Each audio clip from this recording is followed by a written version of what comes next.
Good morning, Jimmy. Good morning, Sir D.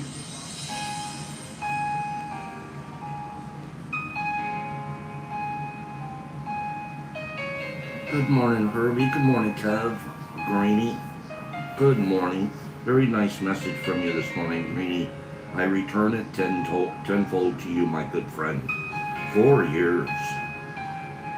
Who'd have thought, huh, bro? Cyber Jolie Exception, good morning. Good morning.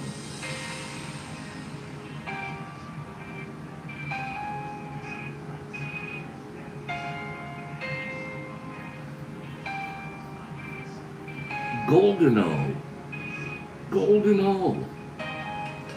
O. 6184, good morning. Zozo. LSD. Humpties. Good morning, Humpties. Good morning, you guys. You missed yesterday's anniversary show.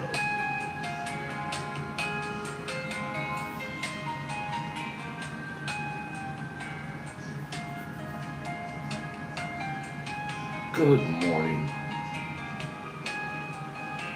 Good morning, Golden O. Good morning, Queenie.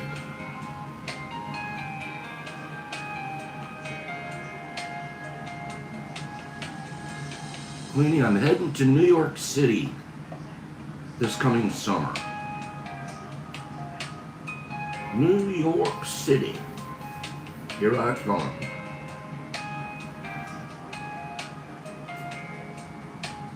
Gonna take in a musical.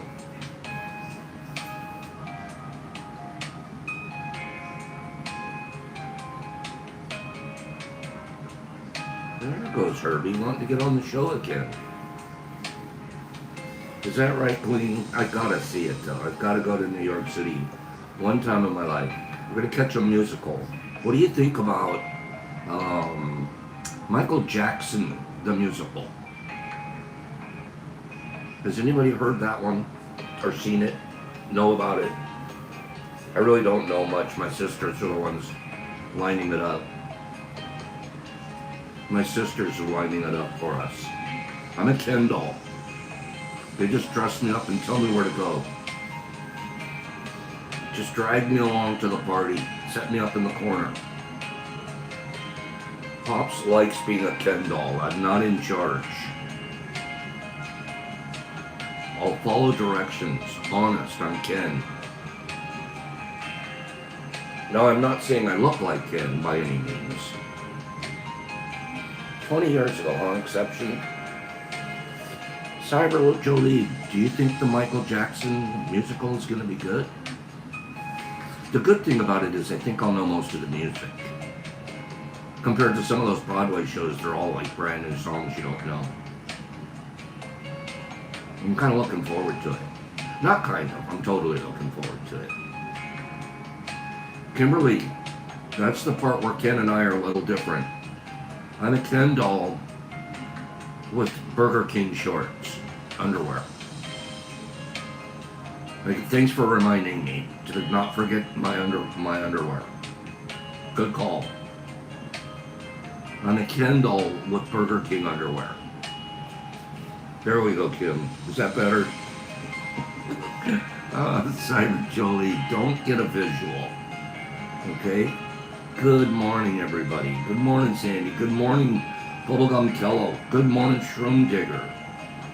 Good morning to anybody I've missed. Good morning. Jessie Girl. Freddie the Inky Inkleston. 86 degrees. Whoa! What? It's still winter. Good morning to True Heart. Good morning to HB. The word is you had a good show last night, HB. That's the word.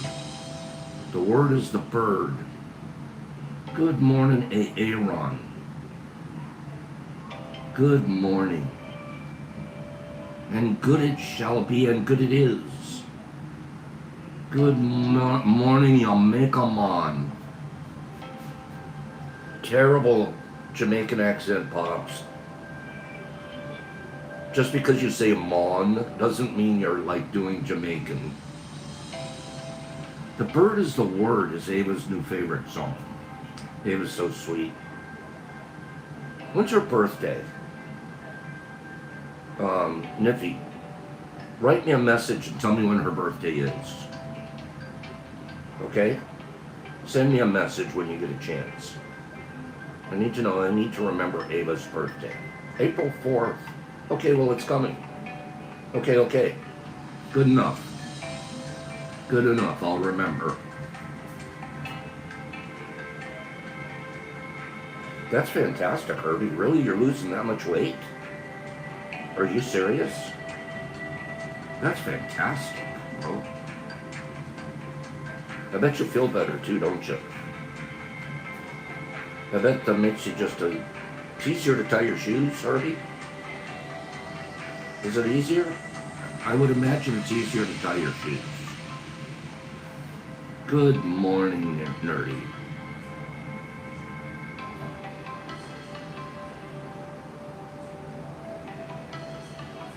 Great job. Tired of being husky. Fluffy. That's what we used to call them. Well, yeah. We call them Fluffy. Nothing wrong with Fluffy. Just sometimes too much weight's not good for our health, though, right? Pleasantly plump. That's one. That's one, right, Sandy?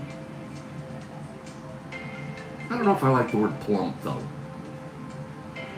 Plump doesn't roll off my tongue super well. Pleasantly's fine. Pleasantly okay, just the way they are. You were too heavy and it messed with your self-esteem. I get it. Probably messed with your wardrobe, too, right? Cleaning plump is good for hot dogs. That's a good call. Ballpark. Plump them. What was their ad? Plump them as you cook them or something like that. Good morning, everybody.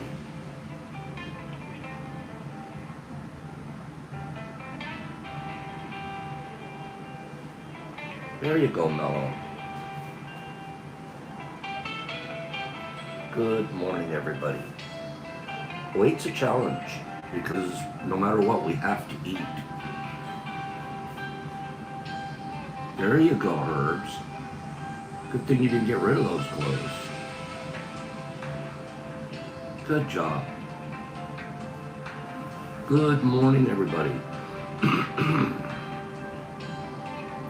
Food is absolutely an addiction, and lots of times it's actually the sugar in the food, right?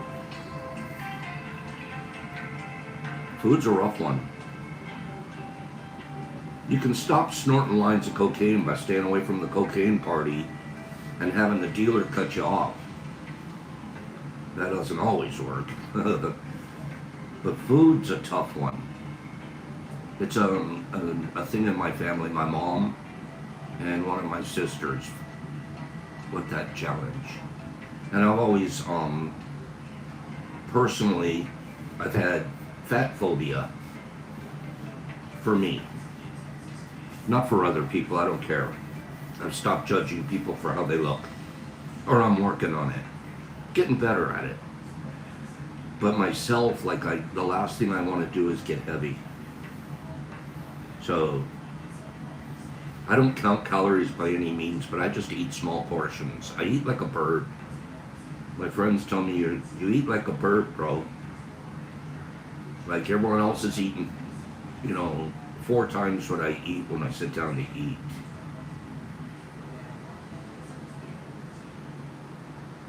There you go, Herbs. No, True Heart, I gotta keep it on the slimmer side. Yep. Maybe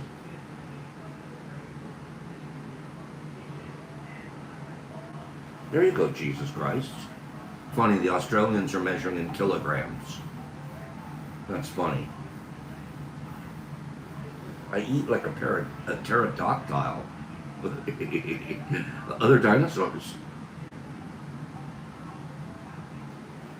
No, Herbie, that's true. Good morning, everybody. It's a beautiful morning. It's a beautiful morning. Good morning to everybody. 35 people, that's great. 28 likes. I don't even have to remind you guys to hit the like button. Good morning, H. Biaruski. One thing I can remind you of, maybe, is if you forgot, go to your chat options and go from top chat to all chat, and then you'll catch everybody. Sandy, 160 is pretty thin for your height. 160 seems just a little on the thin side for your height. But you've always looked good. You're actually kind of reversing your aging. You look younger now than you used to. The last picture I saw of you was like, how is Sandy 5 years younger? But it's all looks. What's most important is health. Forget the looks part. 190 centimeters tall. Somebody's going to need to calculate that. Nurse is still trying to put a 10 spot back on. It's not a bad place to be. Good morning, everybody.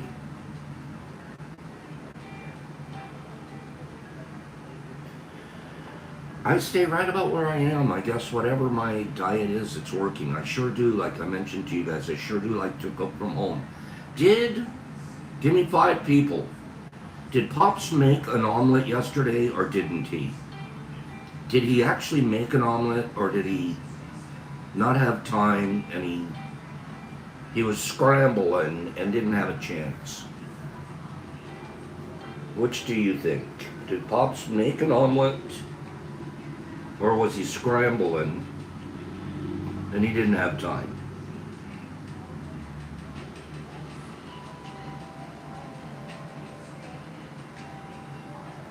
You always got to break a couple eggs to make an omelet. Did he make an omelet? Nerdy's like, and I think you even have a picture. Oh, maybe. Just maybe. All right. I forgot to take the picture after I folded it. It was my first omelet. It came out delicious. But I forgot to fold it. Didn't you know? I mean, I folded it, but I forgot to take a picture of it folded. I've got all my bacon crumbles and some cheese and a little bit of onions right in there. I didn't have a tomato, or I would have diced a little bit of tomato in there too. And then on this, all you have to do is fold that part over. It was so easy to do. I was surprised at why have I not made omelets before? Why is that the first omelet I've made in my life? Because I thought I couldn't do it. And then I keep reading this stuff to you guys saying, do the small things. Pops, try making an omelet. Huh? Quiche. I've never eaten quiche. No, Jessie girl, I made it on my stove. You know what? That's true heart. I don't know that it would have come out as well if everyone was watching. But I made an omelet.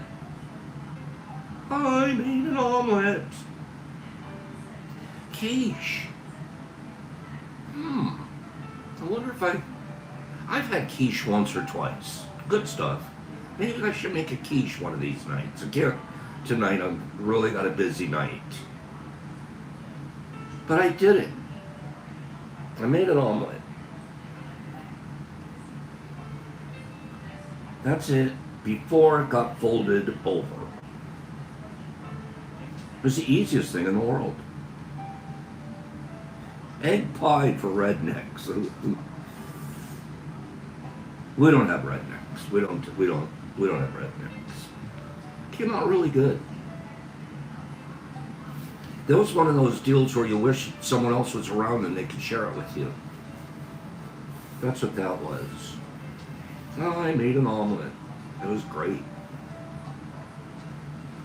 No more fast food. Stop the roadies, Pops.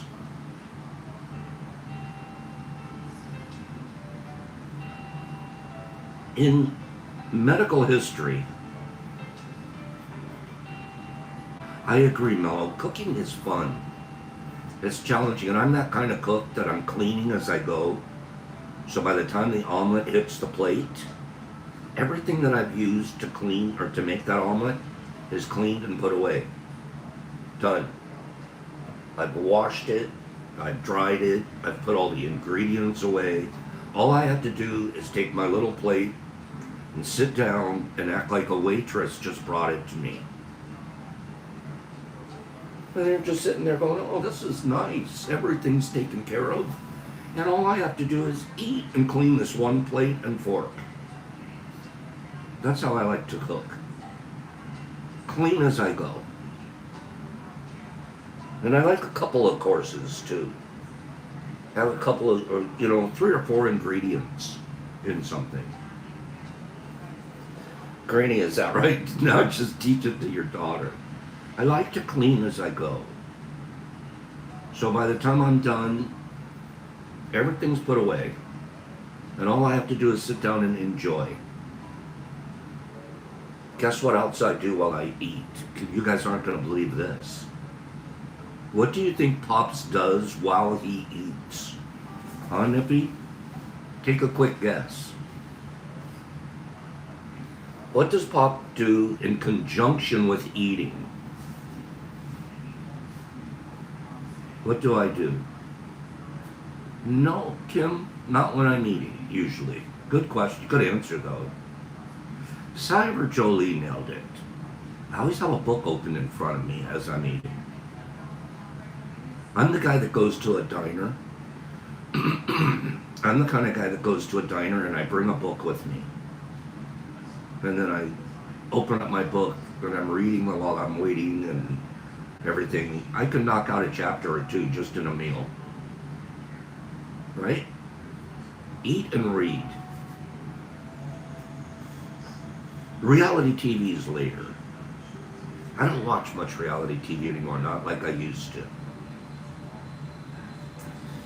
Medical mysteries, bizarre medical mysteries. Let's look at a couple before we do a reading. Fluent overnight. The man who woke up speaking Mandarin. Now this is a skill I wish I had. I wish I spoke Mandarin. I actually wish I read ancient Chinese. I was looking around the area, is there any classes I could take in learning how to read ancient Chinese? Just so I could read the Tao in its original version. I haven't found any place that's teaching ancient Chinese in my area. How about being fluent overnight? Imagine waking up suddenly speaking a language you barely knew. Sounds crazy, right? Well, that's exactly what happened to Ben McMahon. After a 2012 car accident in a coma, the Australian woke up fluent in Mandarin despite only learning it briefly in school. His English returned later, and he now uses Mandarin to host Chinese TV shows, work as a tour guide, and turning trauma into triumph. Boop! Universe says you now know Mandarin, and all of it. That would be cool. Brain injuries like Ben's sometimes unlock hidden abilities, turning a neurological puzzle into a fascinating reality. How about this one? You guys have heard of her before. the disease detective, the woman who sniffs out illnesses.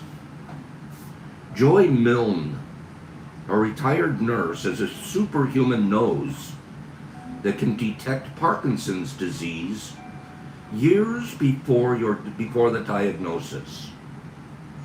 She first noticed a musky scent on her husband a decade before his diagnosis. She has been tested by scientists, and she can accurately identify Parkinson's patients just by sniffing their clothes. And she predicts the oncome of Parkinson's. Her talent is now advancing early Parkinson's detection, proving the nose truly knows. Take a big whiff. How do I smell? How about this guy? He's called the Walking Encyclopedia. Daniel Tammet turns numbers and words into art through synesthesia, seeing them as colors, shapes, and textures. Kim, when I first read of this, I thought of MVP playing Monopoly. Remember that? MVP was so cute. We're playing Monopoly, and he turns his money over. And he's not playing Monopoly by the amount of money on the bill. He's playing it by the color of the bill. I'm like, how are you, what? I mean, obviously we can figure it out, but he was much more comfortable just playing by the color. And guess what? He beat us all. He wiped us all out. Color of money. So here's this British savant. He used his talent to learn Icelandic in just 1 week. He's good with the bank, right, Kim? Icelandic in a week. He can recite 22,514 digits of pi. He transforms the abstract into vivid mental masterpieces. Here's some of his genius. Languages he speaks, 11.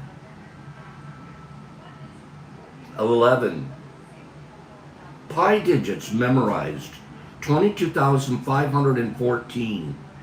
It takes him 5.5 hours to recite all the digits that he knows of pi. Amazing. My dad spoke 5 languages. My dad was really quite sharp. He taught himself.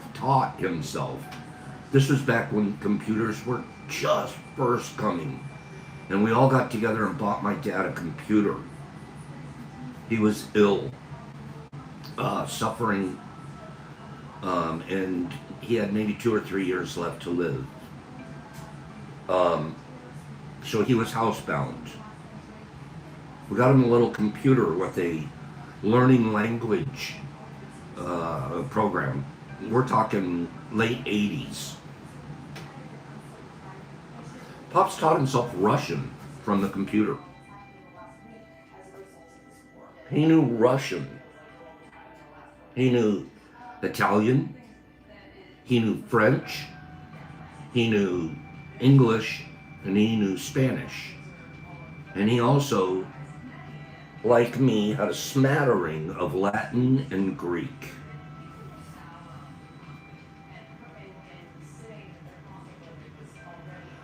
Meet SM. She's a woman who feels no fear due to a damaged amygdala, that part of her brain, the amygdala. In the amygdala or amygdala, some were damaged. Well, that's the brain's fear center. From haunted houses to handling snakes, nothing phases her. While she experiences other emotions, like joy and anger, her unique condition is helping scientists unlock new insights into anxiety and PTSD treatments. No fear. Here's a kid. This kid had a goal. In 1964, 17-year-old Randy Gardner set a record by staying awake for blank days to study sleep deprivation. How many days do you think he stayed awake? No Google, no Google. How many days did Randy stay awake and set the... Well, we don't have to guess anymore. Cyber Jolie just said it. 11 days. 11 days. 264 hours to study sleep deprivation. By day 4, he was hallucinating. And by day 8, he couldn't recite the alphabet. Despite the risks, he finished the experiment. He only needed 14 hours to recover.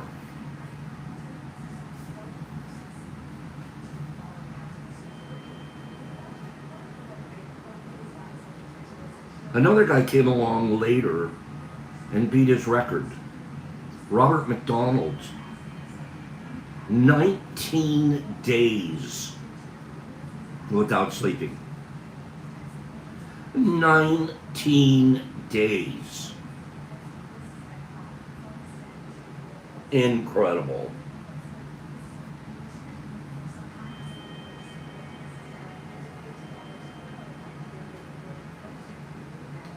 Any more?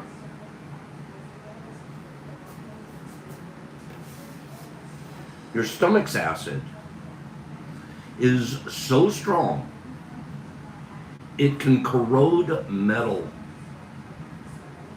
67 hours exception. That's amazing. Longest I did was about 48. I think I was in the service and we were doing field maneuvers. That's the longest. Your stomach acid is so strong it can corrode metal.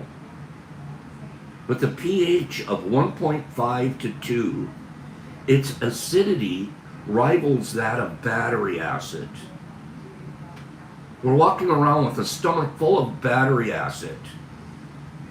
Yet it doesn't eat itself thanks to a protective mucus lining that regenerates every 3 to 5 days, like an internal suit of armor keeping it safe. Your stomach's constant renovation ensures it's always battle ready for digestion's toughest tasks. Wow. The mucus production we have is somewhere close to, are you ready for this? 10 quarts a day. And our stomach lining renews every 3 to 5 days. Did you know that the smell of food can trigger your stomach to start producing acid before you even take a bite? I believe that. That's probably the old stomach rumbling, right? Crazy. Craziness. Medical marvels. Crazy. Let's jump to another subject. You guys know I'm all about facilitating right now. The more I learn, the more I understand the value of facilitation. I remember a time when I was like, nobody needs a facilitator. That's what everybody does. And then you see people like Little John's son. It sure would have been nice if he had a facilitator. And he probably wouldn't have ended up in the bottom of a pond.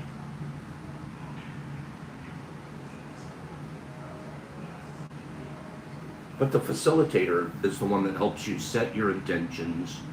You do your thing. They're there to help and make sure you stay safe. And then when you're through, work with you for the integration process. Okay? Is it possible to over-prepare for a journey? What do you guys think? Is it possible to over-prepare?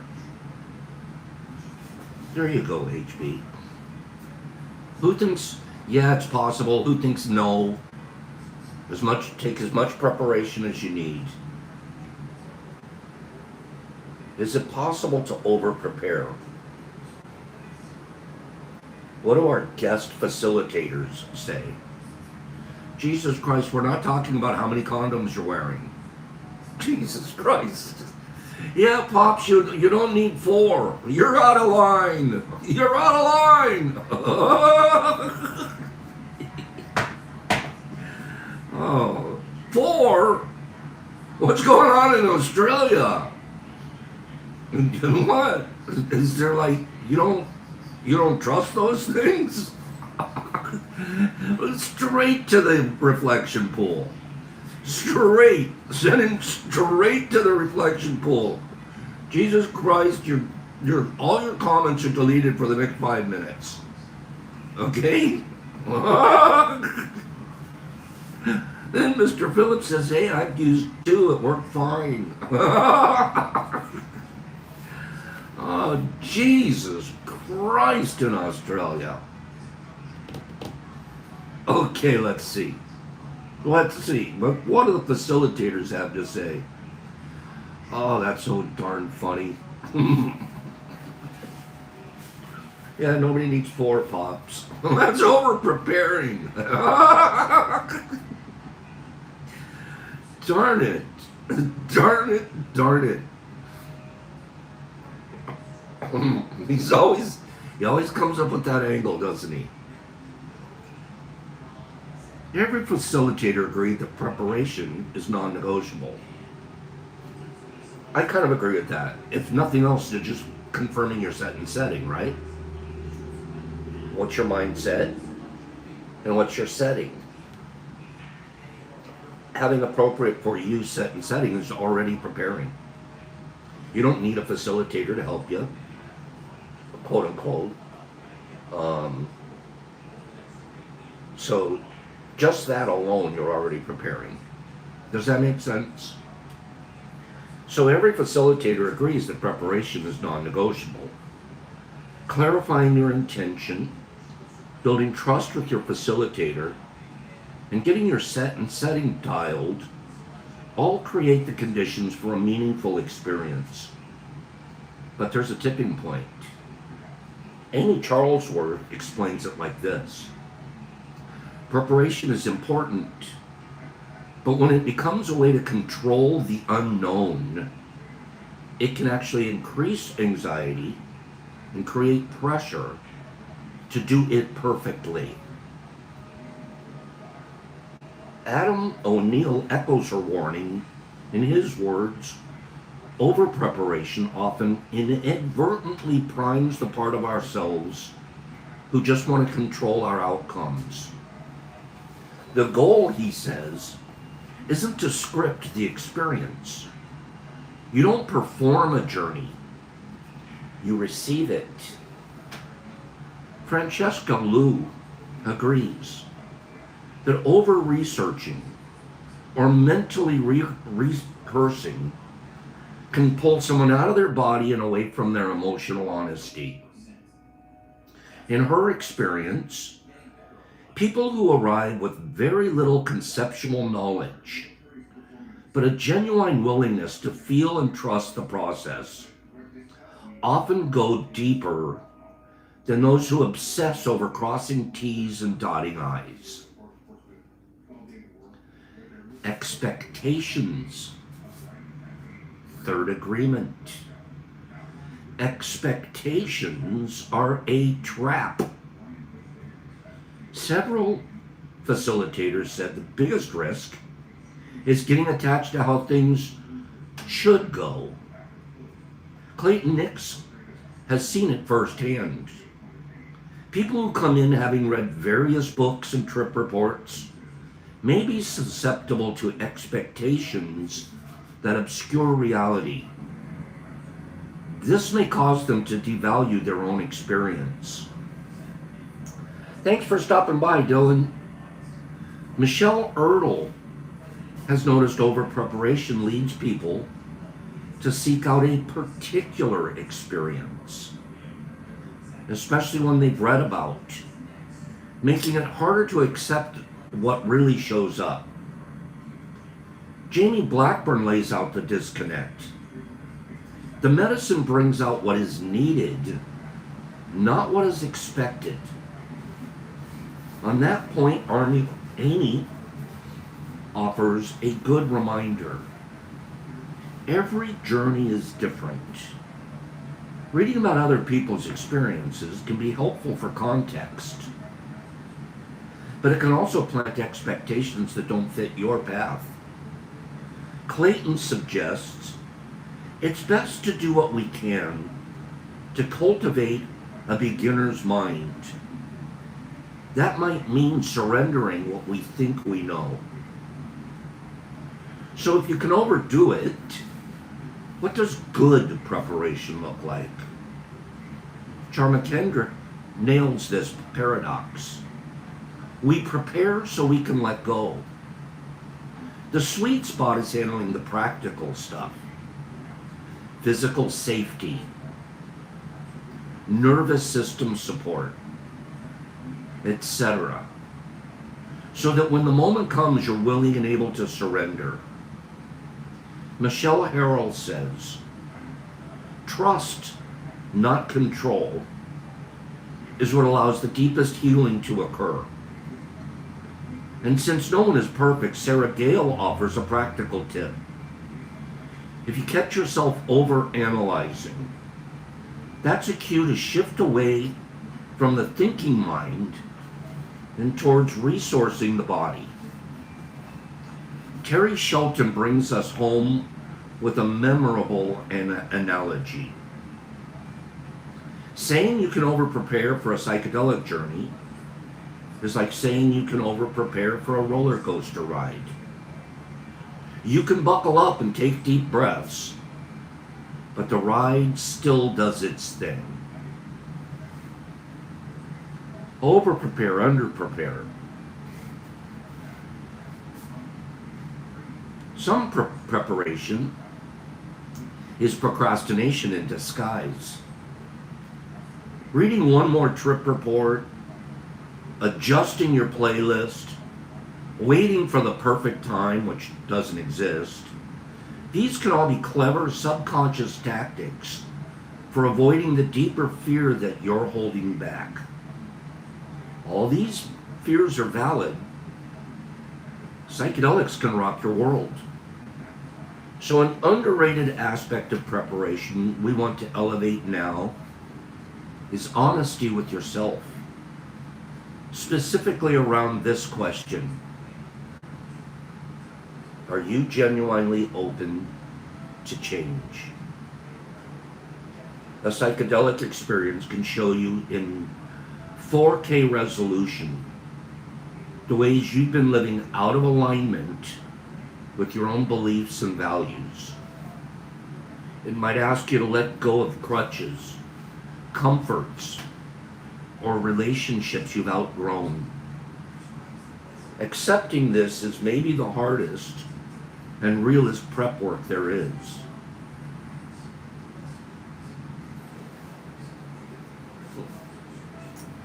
All stuff we have to talk about and think about. Over-preparing, under-preparing. What's the right balance?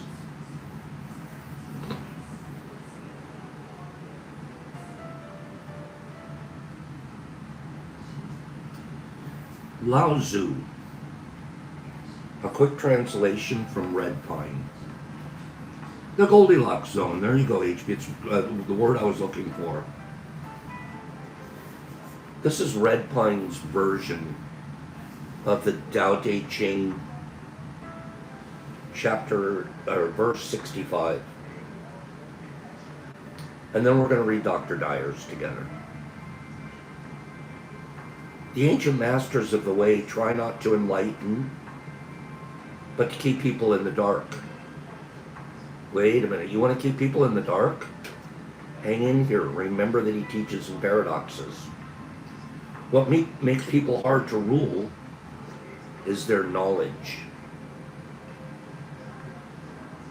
Think of the internet. Who rules the realm with knowledge is the terror of the realm. Who rules without knowledge is the paragon of the realm. Who understands the difference is one who finds the key. Knowing how to find the key is what we call virtue. Virtue goes deep, it goes far, it goes the other way until it reaches perfect harmony. Here's a couple of other Chinese sages and masters across the last 2,000 years as they translated this verse from the ancient Chinese. Here's some of their thoughts. Those who rule without knowledge turn to heaven. Those who rule with knowledge turn to humankind. Those who turn in heaven to heaven are in harmony. Those who are in harmony do only what's required, no effort. Their government is lenient. Those who turn to humankind force things. Those who force things become lost in the Great Inquisition. Hence, their people are dishonest. Here's what Wu Cheng says. To make people more natural, the ancient sages did not try to make people more knowledgeable, but instead to make them less knowledgeable. This radical doctrine was misused by the first emperor of China, who burned all the books in 213 BC to make the people ignorant. Chuang Tzu says this is a great one. Look in nature. When the knowledge of bows and arrows arose, the birds above were troubled. When the knowledge of hooks and nets proliferated, the fish below were disturbed. When the knowledge of snares and traps spread, the creatures of the wild were bewildered. When the knowledge of argument and disputation multiplied, the people were confused. Thus are the world's troubles due to the love of knowledge.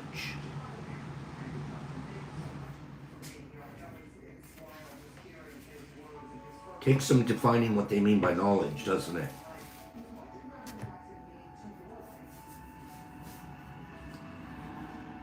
Boy, they lived simple, amazingly wise lives. Dr. Dyer's version of the 65th verse, along with some of my notes, and a few things that he says in an essay. The 61st. Hey, let me ask before I go on. Have we been enjoying this trip through the Tao Te Ching? Have I been pushing this on us because it's the only thing I talk about for the last half hour of every day for the last month and a half or so? Maybe a little more. Don't worry, we only have 17 verses left. I hope you guys haven't minded this trip through the Tao Te Ching. There's so much that we get to learn because we're learning it from ancient wise perspectives, right? I'm glad that you guys are enjoying this. I'm enjoying it so much that I'm sitting down trying to come up with my own stuff about it. It's changing some of my real perspectives. It honestly, truly is. You know, I'm spending time on this. This isn't just a exercise for our program here. I'm glad you guys like it. Some of it just boggles my mind because my brain never programmed that way. I would never thought in some of these terms. I hesitate because I'm worried. I get worried, taking it personal. Or what are they going to think? Pops is a Taoist. Look at Pops going ancient Chinese mystic. No, Pops is learning. And it's a different kind of knowledge than the knowledge that they're talking about. The knowledge that they're talking about, the ancient Chinese, takes a lot of knowledge to build an intercontinental ballistic missile, doesn't it? Takes a lot of knowledge. Takes a lot of knowledge to get on a rocket ship and go to the moon. And the unfortunate part is while they're flying to the moon with all that knowledge, all the money spent, there's people at home starving, completely out of harmony.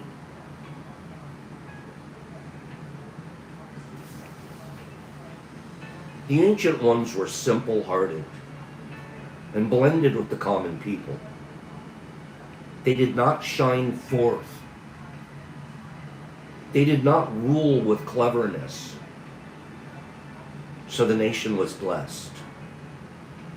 When they think they know the answers, people are difficult to guide.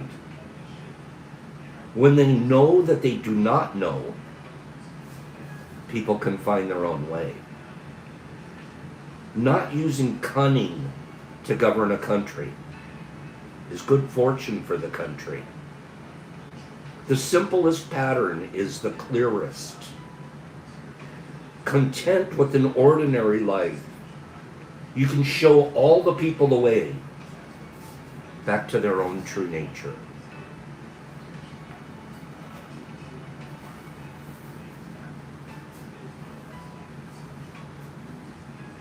If you are currently in a position, an important position of leadership, you ought to consider this.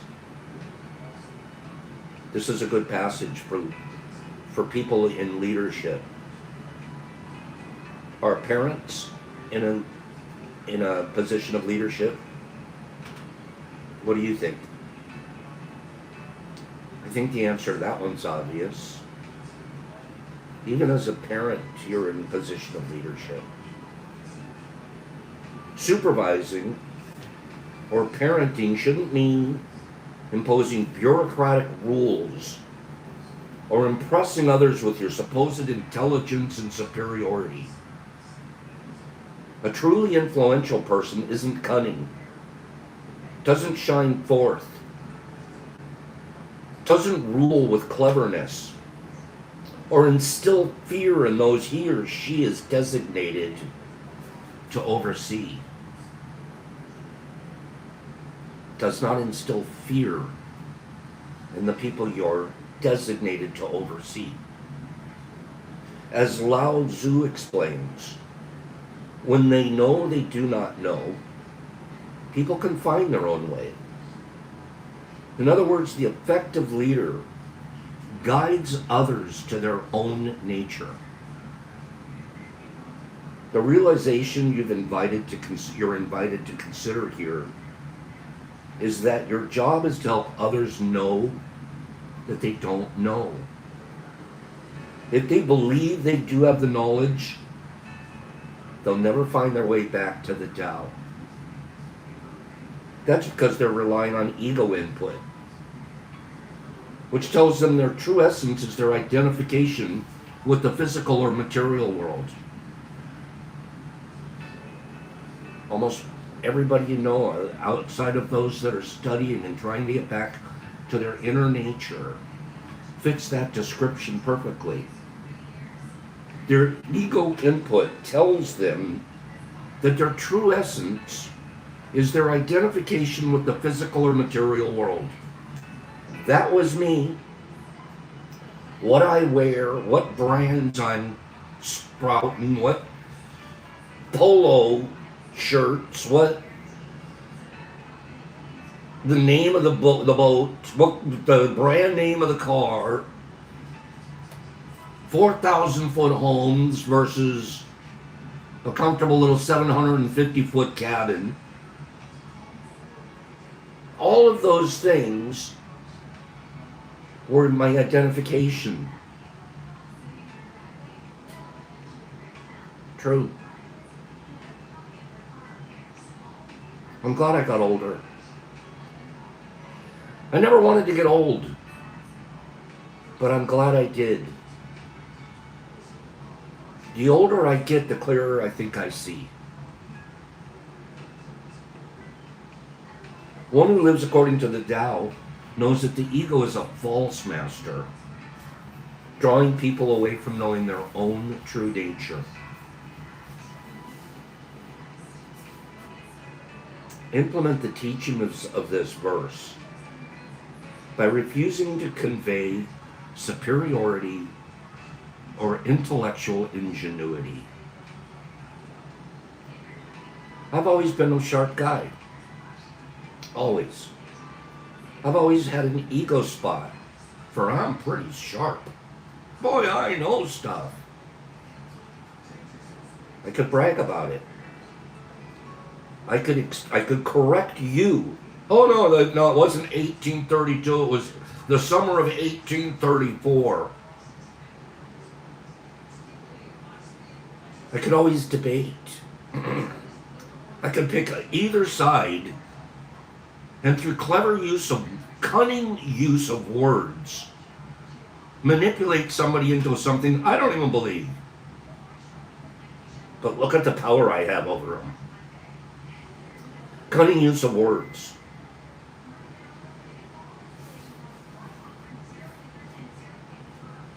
There's always want to be the sharpest one in the room.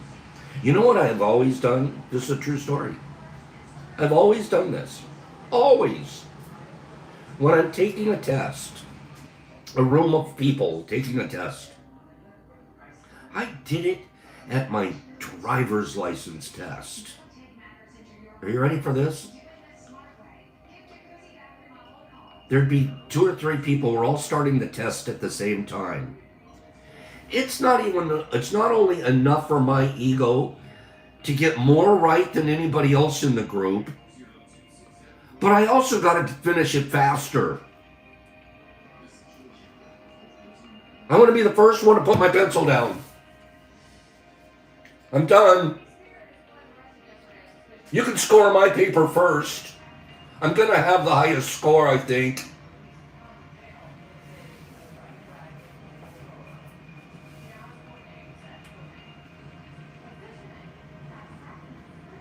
Intellectual ingenuity and taking pride in it. You know who's the wisest? The one that speaks with the voice of God. The voice of the tree. The voice of the flower. Silence. I could know from now I'm more, I'm perfect at it, but I'm getting there. Somebody says something, I'm practicing controlling myself to not correct them, even if what they said is wrong. That'll come to them some other way than having to come through my mouth. The fact that what they thought was wrong, what they said was wrong, their facts weren't quite right, it's not my job to correct them anymore. You know, that's not, there's sometimes you want, if it's a dangerous situation, give them your little. But I was also willing to be the first one to give advice. Well, you know what I would do? Let me tell you what I would do. Nobody asked. Today, and this is a fact, I'm doing this very well. Today I don't give you my thought, my advice, my experience, unless it is solicited from me.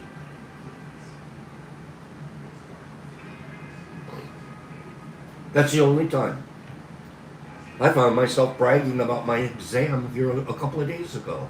Had to let you guys know what my score was. So I still have some work to do in this area. The good news is being aware of it and starting to practice not being it.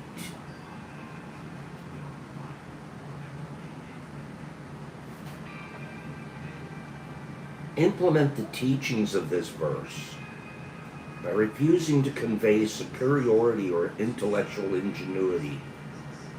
Instead, just show others how to live from the Tao perspective by admitting sometimes, most of the time, you don't know what's good for them. Nor do you, with any degree of certainty, even know how your life should go. Let other people know that you're willing to ask for guidance. Show them that you're not in charge, either of them, or of whatever happens to you.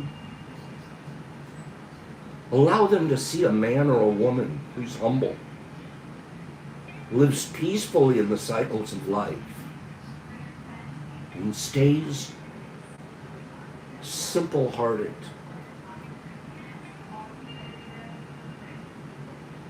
That's a challenge for Pops. There was a word, one word, we used to do this exercise in my family. Pick one word that would describe your brother or describe your sister. One word. The people you know intimately. I have one sister.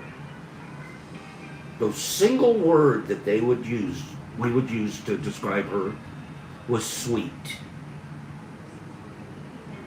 She exudes sweetness. I have another sister. Single word we would use. Solid. Solid as a rock. You know what word 10 years ago they used to describe Pops? What word did they use to describe me? And for a while I kind of liked it. Not anymore. Intense. Oh, he's intense. About everything. About everything. I was talking to my sisters not that long ago. Do you guys still use that word? You completely changed. We had spent some really quality time together. I go, would you guys use a different word for me now? And the word that came back is kind. You are so much kinder. And you don't talk about yourself like you used to. So I'm on the path. I'm not there yet. But there's fruit in my life that's proving to me that this is a beautiful direction.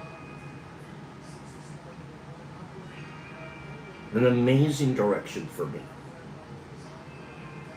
I want to be known as simple or humble. I'm not there. Otherwise I wouldn't have had to brag.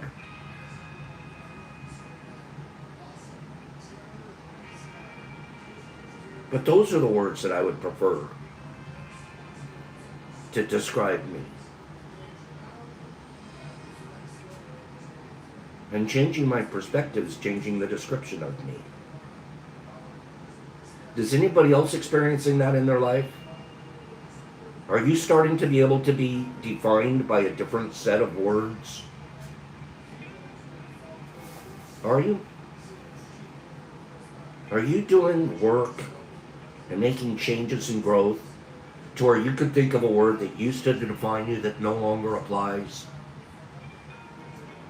Evaluate that. Think about it. Think of a word that used to apply to you that now not so much. Now you could probably use a totally different word.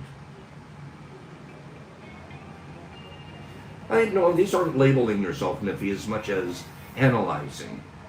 Just it's a self-analysis.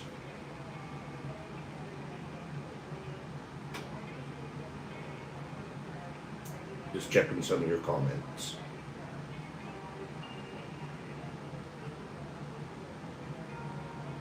As you change the way you look at leadership, Kim says intolerance has become tolerance. It's beautiful. True Heart's more reserved now. I get it. Diminishing.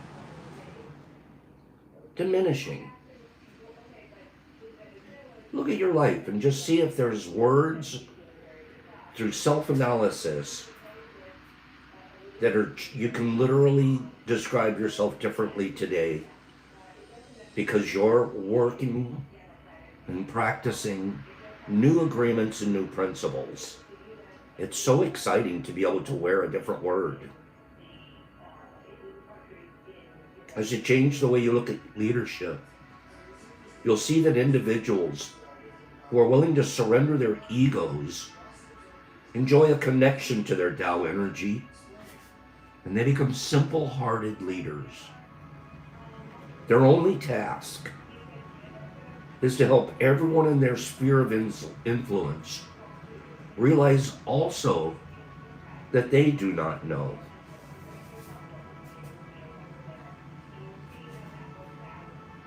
Thank you for that, Joe. I was sharing. Yeah.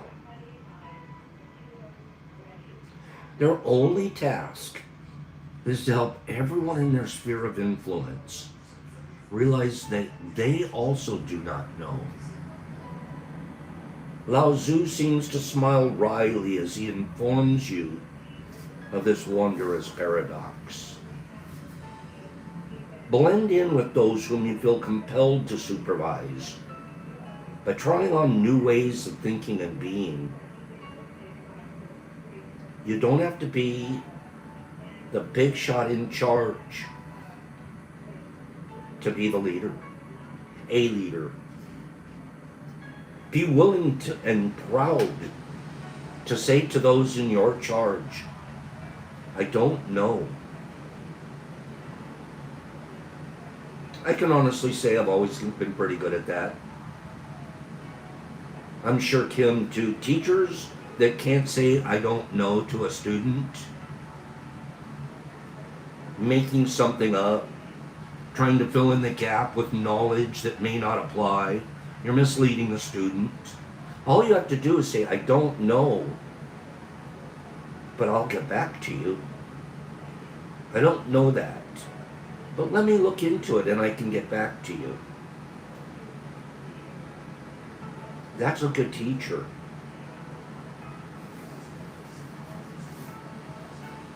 HP, the smartest people say I don't know more often than anyone else.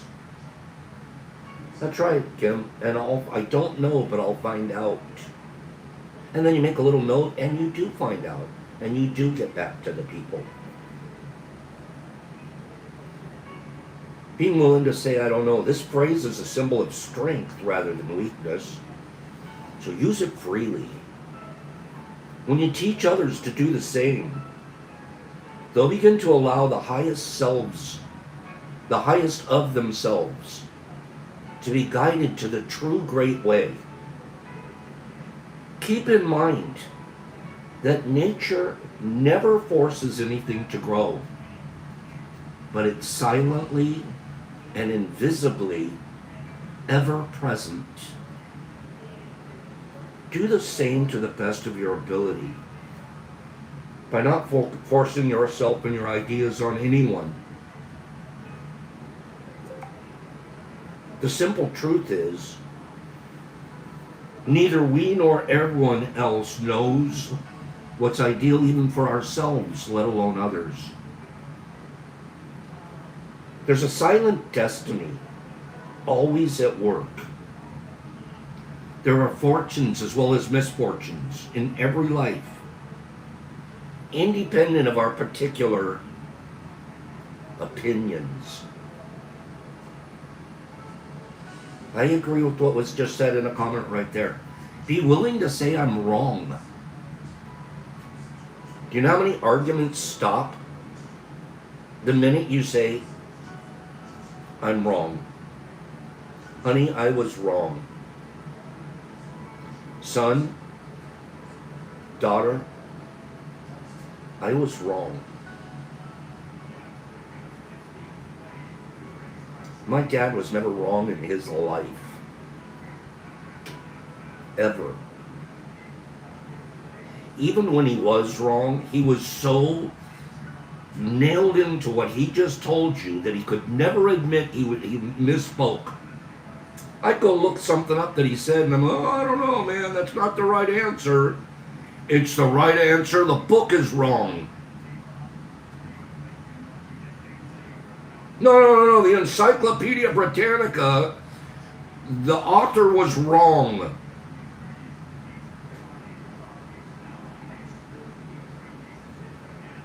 Anybody know anybody like that? Imagine being raised in that environment. That's not the environment you're going to raise your kids in. Dad and Mom never admitted they were wrong. My mom more so. But even then, the word it was almost impossible to say. They can't get it out. And you never respect that. Even as a little kid, you're going, I don't know, Dad.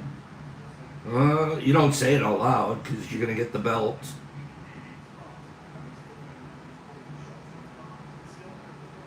But imagine a life where you're never wrong. That's called prison. Mental prison. I don't know, and I was wrong.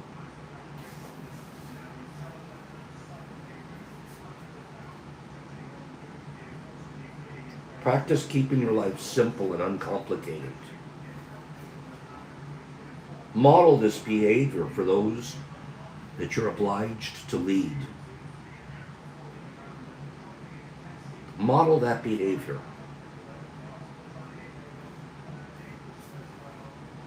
Rather than analyzing a situation from every angle and then trying to come up with the most viable solution, trust your first instinct and take the simplest and least problematic route. The author here says, don't pole vault over mouse turds. Ooh. By the time you've discussed the many options available to you, the problem itself could have been long behind you. Had you simply disposed of those rodent droppings with a simple tissue and dumped them into the garbage. Here's some great advice. For me, as well as the leaders of countries who are so often mired in bureaucratic red tape, violence, and destruction, all because they thought they knew more than the other. Keep it simple.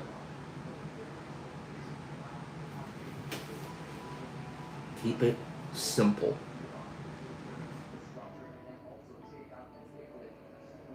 Do the Tao now, in as many ways as possible.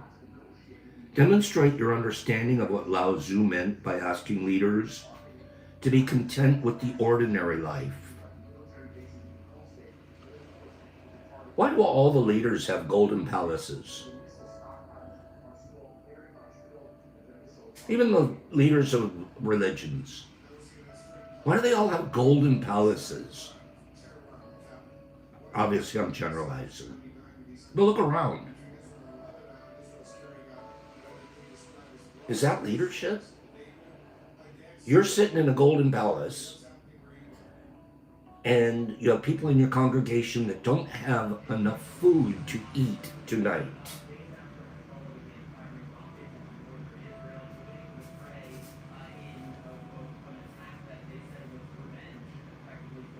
That isn't true leadership based off of the Tao.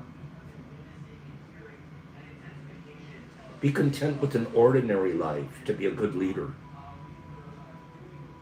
It's okay to live in a smaller home than somebody that you're obligated to guide and lead.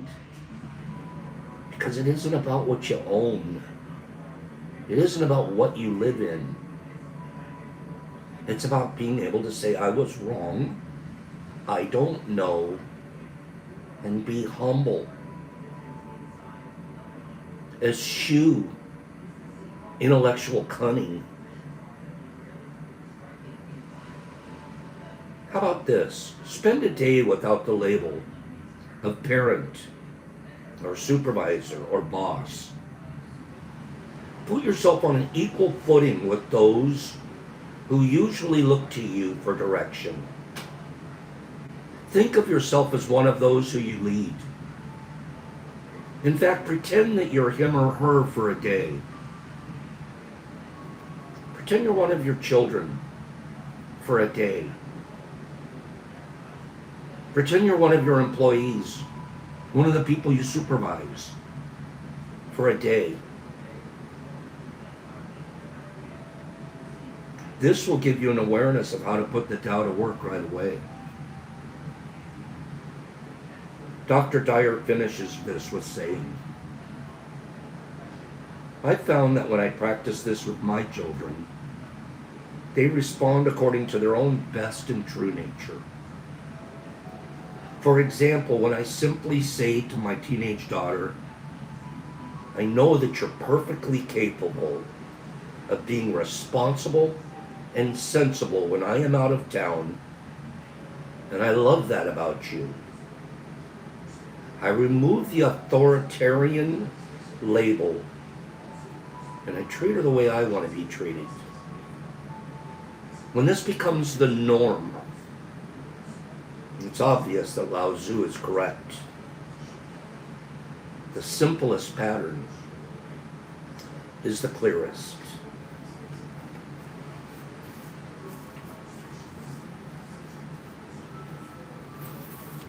There should be a whole leadership institute. There should be a whole institute to teach people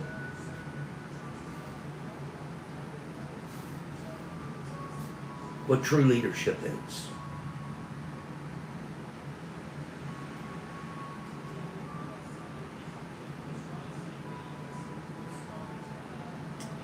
I'll close this week with 4 agreements. Be impeccable with your word. Be authentic, be real, be honest. And be a lot more quiet. Have less to say. Spend some of that time that we talk and go read and study. Go take walks and observe nature. That's a teacher out there. It's the greatest teacher there ever was. And it isn't teaching me to have 22,514 digits after pi. I'm not learning that out there. I'm learning that even cockroaches are amazing. Worms. Mushrooms. Don't take anything personal. Always use, for me, I'm always using now the sun as my example. That's my model.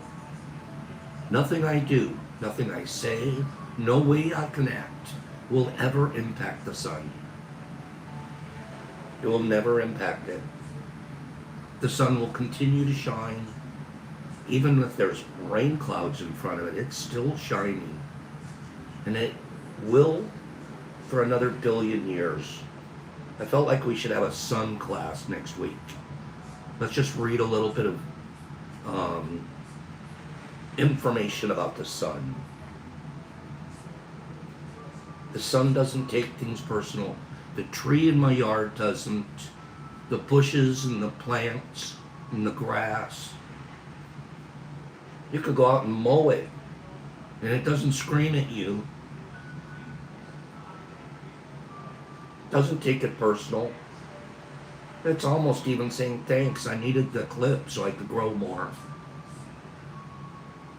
Expectations, we talked about that just relative to trips and journeys today. Really have no expectations, make no assumptions. Keep it simple. Very, very simple. And do your best. You guys are going to have an amazing weekend. If we just put some of these principles into practice, don't think we're going to do any of it perfectly the first time. But know that if you're practicing, people will stop calling you intense and start seeing you as kind, maybe? More patient, more thought-provoking, less manipulative, nowhere near as cunning.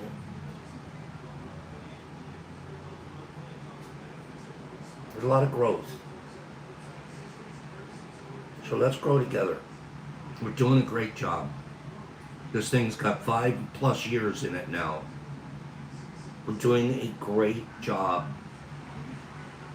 And be proud of that. And be proud of the new creature that you're becoming every single day. Because you are. I see it. I watch it. I hear it from things that are said to me outside of tea.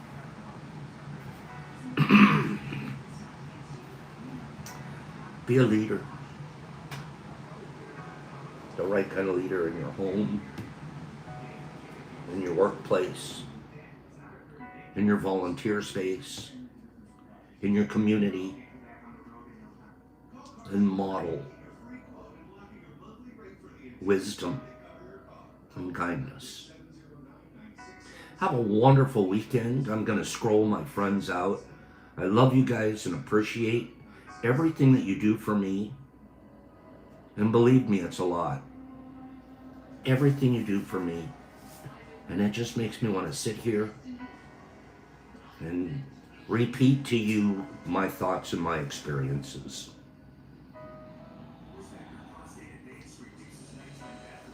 Teach and lead. Niffer, have a great day. Jesus Christ in Australia. Green Killer, good morning, Vegas. HB and Charles, good morning, Charles. Charles Wirtz, good morning. Hip Kitty, meow. And Cleany. And Joey D's. Very kind words from you today, Joe. Sammy P. Jesus Christ in Australia. Did we let you out of the corner?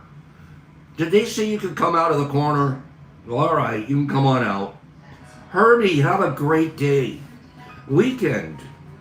The Mises, go play. Go play with the Mises. Okay, the cat's away. True Heart, nice to see you here this morning, dear. Who else do we have? Niffy, Cleany, Hippie, Sammy, we got all that. Okay, all right. I'm scrolling. Mellowmon, there's the Mellow. Good friend from Jamaica, right? Kimberly, you have a fleeky weekend. Tell Mike I'm thinking about him. Sozo LSD, Baggy, and who else? Thank you, Charles. Ray, cooking them up. Good morning, Ray. Green Table Gardens, kind man. Leroy Coach, good morning, Leroy. Nice to see you. Shroom Digger, I dig shrooms, and I dig Shroom Digger. Who else is in here? Jimmy all the way to the max. Trenty the Trenty Trenterson, Mr. Marmars. Pidgey, Page. And Jesus Christ in Australia. Well, I'm glad you're out of the corner. You guys go have a wonderful weekend. Practice some of these things that we talk about and experience the joy of growth. Okay? Pops, peace, love. out.